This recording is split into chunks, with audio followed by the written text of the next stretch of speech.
नमस्कार, मैं रवीश कुमार। झूठ का गुब्बारा फट गया है। झूठ और अधर्म की राजनीति के सहारे भारत को विश्व गुरु बनाने का झांसा जो लोग दे रहे थे, उनके ही करीबी की पोल खुल गई है। दुनिया के बाजार में भारत की नाक कटी है, मगर भारत की एजेंसियां चुप बैठी रह गईं। ऑफ रिकॉर्ड खबरों से भरोसा दिलाया जाता रहा कि जांच हो रही है, जानकारियां मांगी जा रही हैं। सबको पता है कि फ्रॉड को पकड़ने और साबित करने की हिम्मत अब किसी में बची भी नहीं। आज के दौर में यह अंदाजा लगाना कौन सी बड़ी बात है कि जांच के नाम पर क्लीन चिट दिए जाने का रास्ता खोजा जा रहा होगा, मगर जांच में क्या निकलेगा, दुनिया के बाजार ने इसका इंतजार छोड़ दिया है। बाजार के लिए किसी जांच का कोई मतलब भी नहीं रहा। दुनिया के बाजार में अब बहुत देर हो गई। जांच एजेंसियों की रिपोर्ट का कोई महत्व नहीं रहा। बाजार ने अपना फैसला सुनाना शुरू कर दिया है। आप देख रहे हैं Ravish Kumar official. We are neither local nor global, neither अलबल नॉर बकबक, but we are vocal about this bubble which is bursting here and there, that too when there is no Diwali around. Hindi में लोकल और ग्लोबल वालों के तहखाने में हलचल much गई है। अमरीकी शेयर बाजार डाउ जोन्स ने अदानी ग्रुप को सस्टेनेबल इंडेक्स से हटा दिया है। इससे अब कोई इस मार्केट में इंडेक्स के जरिए अदानी के शेयर नहीं खरीद सकेगा। अदानी के शेयरों की मांग खत्म भी हो जाएगी। 2 फरवरी की खबर थी कि सिटी बैंक अदानी ग्रुप द्वारा जारी की गई सभी सिक्योरिटीज की लेंडिंग वैल्यू को त्वरित रूप से हटा रहा है। बैंक के अनुमान के मुताबिक इसका उसके मार्जिन लेंडिंग पोर्टफोलियो पर सीमित असर पड़ेगा। क्रेडिट स्विस ने तो अदानी के बॉन्ड के बदले लोन देने से मना भी कर दिया है। इन सब खबरों का असर यह हुआ है कि 24 जनवरी से पहले जो शेयर 4,000 रुपए का था, वो अब 1,600 रुपए का हो गया है। जिन्होंने पैसे लगाए होंगे उनकी दुनिया उजड़ गई होगी। उनकी तो हालत ऐसी होगी कि सार्वजनिक रूप से रो भी नहीं पाते होंगे। विश्व गुरु बनाने के नाम पर दिन रात देश से झूठ बोलने वाले क्या बताएंगे कि इससे भारत का नाम हुआ है या बदनामी हुई है? बदनामी हुई है तो किसके कारण हुई है? दुनिया के बाजार और निवेश करने वाली कई संस्थाओं ने सेबी से लेकर ईडी की जांच का भरोसा अब त्याग दिया है। वैसे भी इनकी साख केवल इतनी ही है कि बस विपक्ष का कोई मिल जाए, सरकार से पूछने वाला पत्रकार या सामाजिक कार्यकर्ता मिल जाए, इन्हें सारी धाराएं याद आ जाती हैं। हाल के वर्षों में कितने लोगों के खिलाफ यूएपीए और एनएसए लगा दिया गया। एनएसए तो फर्जी तरीके से लगाया गया, महीनों लोग जेल में डाल दिए गए, मगर अदानी है। फ्रॉड के आरोप से उनके शेयर उड़ गए, लेकिन किसी की हिम्मत नहीं हुई छापा मारने की, और छापा मारने का वीडियो जारी करने की व्हाट्सएप से। बयान तक देने की हिम्मत नहीं है। आज भारत की आर्थिक सुरक्षा और साख पर चोट पहुंची है, लेकिन जांच एजेंसियों के भीतर बैठे अफसरों की कुर्सी नहीं हिल रही। These are dark times not only for the press freedom but also for Indian democracy। ये कहते हुए कप्पन ने यह भी कहा कि मुझे मुसलमान होने के कारण गिरफ्तार नहीं किया गया। मुझे इसलिए गिरफ्तार किया गया क्योंकि मैं केरल का हूं और एक पत्रकार हूं। पत्रकार होने के कारण मुझे टारगेट किया गया। कप्पन को जेल में रखने के लिए 5,000 रुपए की मनी लॉन्ड्रिंग के आरोप लगा दिए गए। यहां कई लाख करोड़ की हेराफेरी के आरोप लग रहे हैं, मगर जांच एजेंसियां नजर नहीं आ रही हैं।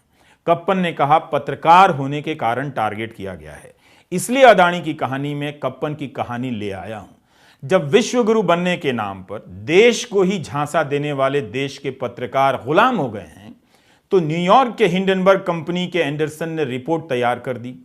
एक दर्शक ने एक हिसाब भेजा है, हम वही हिसाब आपके सामने रख रहे हैं। हिंडनबर्ग की 106 पन्नों की रिपोर्ट में 32,000 शब्द हैं। इस रिपोर्ट के आने के बाद अदानी ग्रुप के शेयरों को करीब 9 लाख करोड़ का नुकसान हुआ। इस तरह से एंडरसन के एक शब्द से 3,000 करोड़ रुपए उड़ गए, उनका भांडा फूट गया। पत्रकारिता अपना काम करे तो इस तरह के असर पैदा कर सकती है, इसलिए काम ना कर पाए सवाल करने वाले पत्रकारों और एंकरों को मुख्यधारा की मीडिया से बाहर कर दिया गया, ताकि बहुत सारा झूठ और फ्रॉड जनता की नजरों से छिपाया जा सके। मंदिर का फोटो दिखाकर आपके महल लूट लिए गए हैं। कहीं ऐसा तो नहीं हो रहा, देखते रहिएगा। अदानी समूह पर लगे फ्रॉड के कथित आरोपों से दुनिया के बाजार में भारत की शान फीकी पड़ी है। अदानी समूह ने 413 पन्नों का जवाब तैयार किया, लेकिन बाजार खेल समझ गया। डाउ जोन्स ने अदानी एंटरप्राइजेस के स्टॉक को सस्टेनेबल इंडेक्स से ही बाहर कर दिया है। यह कोई मामूली खबर नहीं है। अदानी समूह ने 413 पन्नों का जवाब तैयार किया, लेकिन बाजार उनका खेल समझ गया होगा। डाउ जोन्स ने अदानी एंटरप्राइज के स्टॉक को सस्टेनेबल इंडेक्स से बाहर कर दिया। यह कोई मामूली घटना नहीं है। इसे इस तरह से समझिए, अब बहुत कम लोग अलग अलग शेयर खरीदते हैं। लोगों की सुविधा के लिए शेयर बाजार में अलग अलग सेक्टर के लिए इंडेक्स बना दिए गए हैं। एनर्जी के इंडेक्स में एनर्जी की कंपनियां डाली जाती हैं। कोई म्यूचुअल फंड जब एनर्जी इंडेक्स में पैसा लगाता है तो उसमें शामिल सारी कंपनियों के शेयर खरीद लिए जाते हैं। डाउ जोन्स ने इस सूची में अदानी एंटरप्राइजेस को शामिल किया था, जिसे अब बाहर कर दिया है। अब कोई डाउ जोन्स के सस्टेनेबल इंडेक्स में पैसा लगाएगा तो अदानी के शेयर नहीं खरीद पाएगा। इस इंडेक्स में अदानी के शेयर की कोई कीमत नहीं। यह इसलिए किया गया क्योंकि एंडरसन की रिपोर्ट वहां के बाजार को समझ आने लगी है। वैसे जब आप डाउ जोन्स के इस इंडेक्स को देखेंगे तो भारत के बाजार की असली ताकत का पता चलेगा। हर देश का इस इंडेक्स में एक वेट होता है, प्रतिशत। भारत का वेट 1% से भी कम है। हम दुनिया के बाजार में कितने मामूली हैं, मगर हेडलाइन इतनी मोटी छपती है जैसे कहीं से पास होकर विश्वगुरु बनकर आए हैं। तो भारत का सबसे बड़ा कॉरपोरेट घराना दुनिया के बाजार में अपनी साख नहीं बचा सका। उसके शेयर गिरते रहे, मगर शेयरों पर नजर रखने वाली संस्था सेबी ने सार्वजनिक रूप से कुछ भी नहीं कहा। ऑफ रिकॉर्ड खबरें फैलाई जाती रहीं कि यह जांच हो रही है, वो जांच हो रही है। एक्शन कुछ भी नहीं लिया गया। एक्शन ले लिया डाउ जोन्स ने, क्रेडिट सुइस ने और सिटी बैंक ने। मार्च 2022 में माधवी पुरी बुच सेबी की निदेशक बनाई जाती हैं। माधवी पुरी से पूछा जाना चाहिए कि उन्होंने प्रेस कॉन्फ्रेंस क्यों नहीं की, सार्वजनिक सूचनाएं क्यों नहीं दी कि फ्रॉड के आरोपों की जांच लॉन्च कर दी गई है और 2021 में जिस जांच की बात कही गई थी उसका स्टेटस क्या है। 24 जनवरी 2023 को हिंडनबर्ग की रिपोर्ट आई। कब तक सेबी ऑफ रिकॉर्ड से काम चलाएगी? क्यों नहीं सेबी ने सार्वजनिक बयान दिया? कांग्रेस सांसद मनीष तिवारी ने आरोप लगाया है कि सेबी ने अदानी के डेरिवेटिव्स पर मार्जिन मनी 100% कर दिया था, जबकि बाजार के नियम के मुताबिक 10 से 15% ही होने चाहिए। इससे पता चलता है कि सेबी और खास औद्योगिक घराने के बीच कोई साठगांठ रही होगी। इसलिए इसकी जांच संयुक्त संसदीय समिति से होनी चाहिए। सेबी की चुप्पी के कारण आज विपक्ष ने अदानी के समधी और मशहूर वकील को घसीट लिया। तृणमूल की सांसद महुआ मोइत्रा ने ट्वीट कर दिया कि शानदार वकील सिरिल सुरेश श्रॉफ के प्रति सम्मान तो है, लेकिन उनकी बेटी की शादी गौतम अदानी के बेटे से हुई है।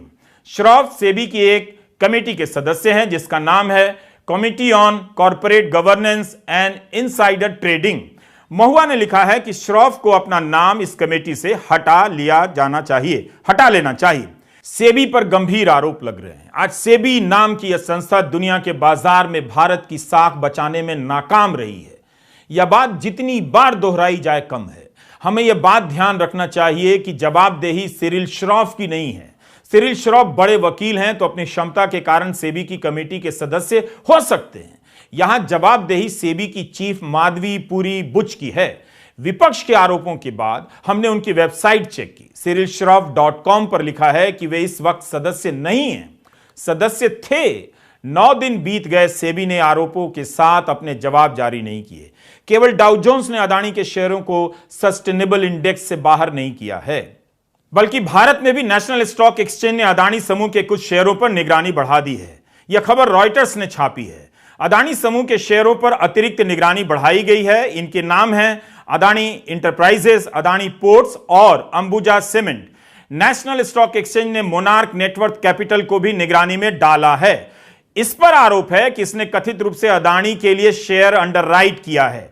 मोनार्क नेटवर्थ अहमदाबाद की कंपनी है। एक और कंपनी जिस पर यह आरोप लगा है वो है एलारा कैपिटल, जिसके इंग्लैंड में बैठे निदेशक जो जॉनसन ने कल इस्तीफा दे दिया, जो पूर्व प्रधानमंत्री बोरिस जॉनसन के भाई हैं। तृणमूल सांसद महुआ मोइत्रा ने ट्वीट कर सवाल पूछा है कि जब S&P डाउ जोन्स ने अदानी एंटरप्राइजेस को डाउ जोन्स के इंडेक्स से बाहर कर दिया, तब NSE अपने इंडेक्स से जुड़े अदानी के स्टॉक की समीक्षा क्यों नहीं कर रही है? जब अंतरराष्ट्रीय संस्थाएं ऐसा कर रही हैं, तब NSE ऐसा क्यों नहीं कर रही है? महुआ मोइत्रा सांसद से पहले इन्वेस्टमेंट बैंकर रही हैं, तो इस खेल को शायद बेहतर समझती होंगी। फोर्ब्स पत्रिका ने हिंडनबर्ग की रिपोर्ट का हवाला देते हुए लिखा कि मोनार्क नेटवर्थ कैपिटल एक ब्रोकरेज फर्म है। इसमें अदानी की आंशिक हिस्सेदारी है। हिंडनबर्ग का कहना है कि अदानी की प्रॉक्सी कंपनी है जिसमें 10% हिस्सेदारी अदानी की। अदानी ग्रुप ने आंशिक हिस्सेदारी से इनकार नहीं किया, लेकिन कहा है कि मोनार्क नेटवर्थ के साथ साझेदारी रही है और वो साझेदारी खुदरा बाजार में इसकी काबिलियत के आधार पर है। यह सब फोर्ब्स ने हिंडनबर्ग की रिपोर्ट का हवाला देते हुए लिखा है। एक और जानकारी है जो हम आपकी निगाहों में लाना चाहते हैं। जून 2021 में अदानी एंटरप्राइजेस के शेयरों में 25% की गिरावट आई। तब भी नेशनल सिक्योरिटीज डिपॉजिटरी लिमिटेड ने 3 विदेशी फंड का खाता फ्रीज कर दिया।